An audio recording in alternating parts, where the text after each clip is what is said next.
আসসালামু আলাইকুম। Hello viewers, আজকে আমি আপনাদের সামনে নিয়ে চলে এসেছি হাতের তৈরি ময়দার সেমাই রান্নার রেসিপি। এই ময়দার সেমাইটা আমাদের গাজীপুর জেলায় খুবই বিখ্যাত একটি সেমাই। গাজীপুর জেলার বিভিন্ন এলাকার মানুষেরা এই সেমাইটা হাতে তৈরি করে থাকেন। আমরাও তৈরি করেছি এই সেমাইগুলো।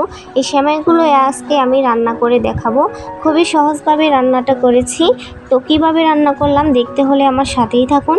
এইখানে আমি কিছু কাঁচা ময়দার সেমাই নিয়েছি রান্নার জন্য, তার সাথে পরিমাণ মতন চিনি এবং 2টা তেজপাতা নিয়েছি। এখানে আমি সাবুদানা নিয়েছি, সাবুদানাগুলোকে আমি 5 মিনিট ভিজিয়ে রেখেছি। আর এইখানে 1 কেজি পরিমাণে গরুর দুধ নিয়েছি। দুধগুলোকে আমি প্রথমে জাল করে নিয়েছিলাম।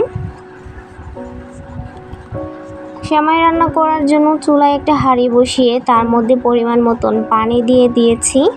পানি দেওয়ার পর এখানে তেজপাতা 2টো দিয়ে দিলাম, পরিমাণ মতন চিনি দিয়ে দিচ্ছি। চিনি দেওয়ার পর ভিজিয়ে রাখা সাবুদানাগুলো দিয়ে দিলাম। এখন পরিমাণ মতন লবণও দিয়ে দিয়েছি। তারপর এই সম্পূর্ণ উপকরণকে 5 মিনিটের মতন জাল করিয়ে পানিতে বলক চলে আসলে সম্পূর্ণ সেমাইগুলো ঢেলে দিয়েছি। তারপর আবারও 5 মিনিটের মতন জাল করে নিচ্ছি। সেমাইগুলো নুডলসের মতন খুবই তাড়াতাড়ি সিদ্ধ হয়ে যায়, বেশিক্ষণ সময় লাগে না সেমাইগুলো রান্না করতে। সেমাইগুলো আমাদের অনেকটাই ঘন হয়ে এসেছে এবং ফুটেও গেছে। সেমাইগুলো পাতলা অবস্থায় চুলা থেকে নামিয়ে নিতে হয়, তারপর নামিয়ে নেওয়ার পর এমনিতেই ঘন হয়ে যায়। এখন সেমাইয়ের মধ্যে আগে থেকে জাল দিয়ে রাখা দুধগুলো ঢেলে দেব। সেমাইয়ের মধ্যে আমরা দুধটা একটু পরেই ব্যবহার করি, নামিয়ে নেওয়ার 5 মিনিট আগে।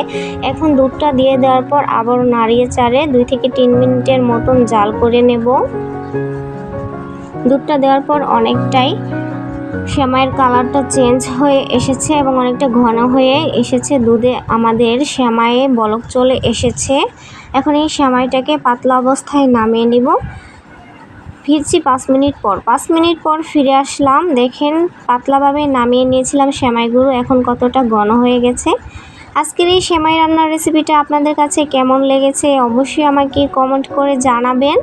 আর কারা কারা সেমাই খেতে পছন্দ করেন তারা আমার চ্যানেলটা সাবস্ক্রাইব করে দিবেন।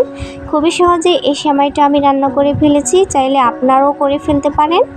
সবাই ভালো থাকবেন, সুস্থ থাকবেন। আজকে এই পর্যন্তই। আল্লাহ হাফেজ।